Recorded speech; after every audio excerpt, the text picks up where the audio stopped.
Once again, it's Adam, and let's get down for another episode of Hitler History. Today we'll be on the subject of Hitler's time in Munich. His first time in a real German city as a young man.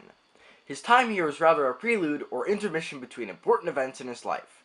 But more than events, we get a good look at his developing character here in the one debacle that he finds himself in his short time in Munich. From the slums in Vienna to the trenches of France, Hitler has things rather stabilized here in Munich as we continue where we left off from the last episode, as he has just left Vienna. In the last episode, we see that Hitler has just left Vienna on May 24th, 1913, and would arrive in Munich the next day on the 25th. With the sum of cash from his inheritance, he now had somewhat of a second chance in this new city of his dreams. A sort of way to start over from the catastrophe of Vienna, in a city he was proud to be living in. Like we covered before, Hitler had his reasons for leaving Vienna, some real, some fabricated by Hitler himself. He would recount these days as the happiest and by far the most contented of his life, which would make sense for him to say this since his hardships of homelessness were over and could now settle in both a city and country that he loved. Munich attracted Hitler not just because it was German and in close proximity to him. Munich at this time was a mix of modernist and classical ideas, where old and new competed for headroom among the population. But when Hitler arrived, he wasn't there to learn anything new or engage in any of the politics of the Bavarian capital. He was there much for the same reasons as Vienna, as a fan of classical art. He wanted to be there for the atmosphere, the architecture, and be able to experience firsthand the imperial might of the German Empire, as well as to likely sneak away from responsibilities to his home country that he was required to do at this age. Munich certainly was a step up from Vienna. Hitler could feel more comfortable here knowing the hegemony of ethnicity here being mainly German. In his reasoning for leaving Vienna, he held bitter enmity towards the Habsburg Empire for pro-Slav policies that he felt were disadvantageous to the German population, and growing hatred for the growing mixture of peoples who were corroding German culture in Vienna, along with the total feeling that Austria-Hungary was living on borrowed time and would be ending soon, and an extreme longing to go to Germany. And throughout the span of his life, he gave varying accounts as to why he was moving to Munich, all of them being total fabrications by Hitler himself. In 1914, in his letter to Austro-Hungarian authorities, he claimed to want to become an architectural painter. In 1921, he then said he came there to become an architecture designer and architecture painter. And while on trial in 1924 after his putsch, he implied that he had already completed training as an architecture designer when he had arrived in Munich. And later in life, he claimed to go to Munich to study architecture design so as to become employed by the major construction firm Heilmann and Lippmann designing buildings. But these stories are just that, since like he did in Vienna, he did nothing to improve his career prospects.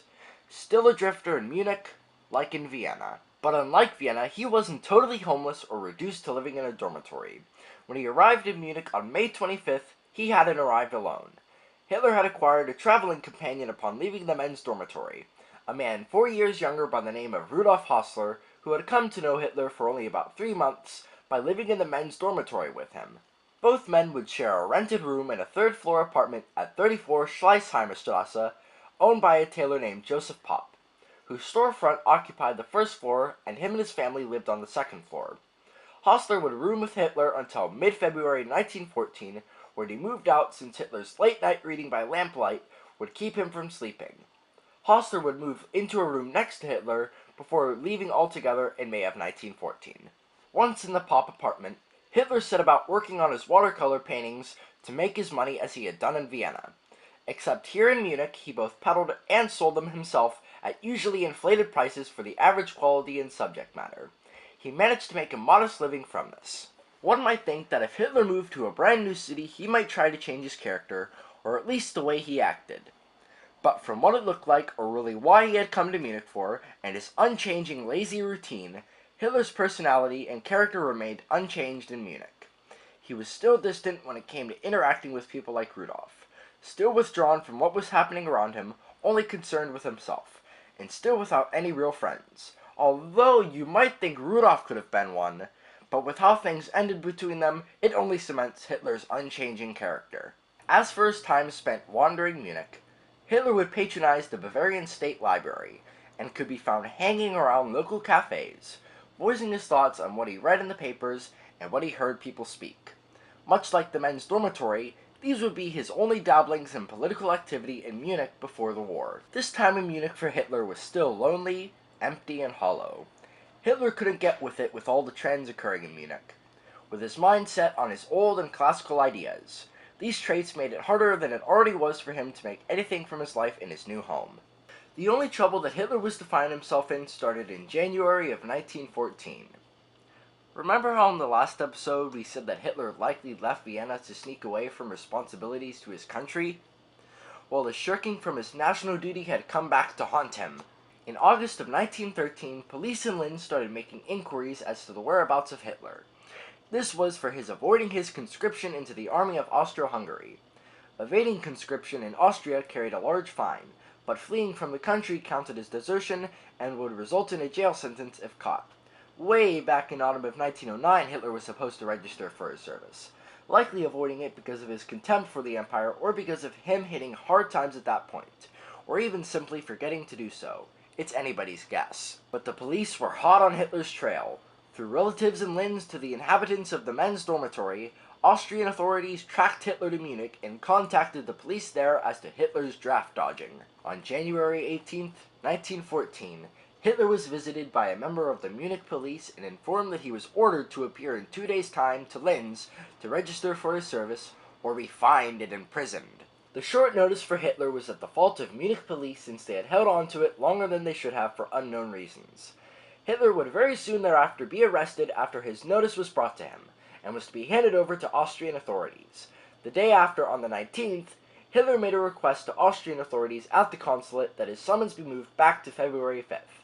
Austrian authorities refused his request, but Hitler didn't receive this notice from them until the 21st, the day after he was supposed to be in Linz. Upon hearing that his request had been rejected, Hitler wrote a 3.5-page letter explaining himself, which contained his admission of fault for not registering in autumn 1909, but that he was at a very hard time at that point, having hit rock bottom. But he claimed to have registered in February 1910, but the authorities never got back to him. He appealed to their sentimentality and understanding for his hard times in Vienna, an orphan trying to make his way despite hardship, suffering from hunger and homelessness, but retained his principles to aspire to his higher calling. The Austrian authorities were impressed, and granted Hitler's request to meet on February 5th, this time in Salzburg rather than Linz, which was closer to Munich. Hitler was very lucky this time. His trip was paid for by the Austrian authorities, and he received neither a fine nor prison time, and was in the clear with authorities. And for all the trouble Hitler went through in avoiding his service, and the authorities finding and arresting him and sending him to Salzburg, Hitler was rejected for service on the basis that he was too physically weak. With this embarrassment, Hitler later tried to reclaim the papers of this event after the Anschluss, but they had been put into safekeeping before they could be destroyed. After his return to Munich, he went back to business as usual until the Great War started, where upon hearing of the murder of the Archduke and his wife, he feared it might have been German students, which made sense because of the Duke's support for post-Slavic policies as of late. Hitler was relieved to hear the perpetrator was Serbian, and could look gladly towards the impending doom of war with a certain naive romance towards the coming tragedy. And that wraps it up for this episode of Hitler History.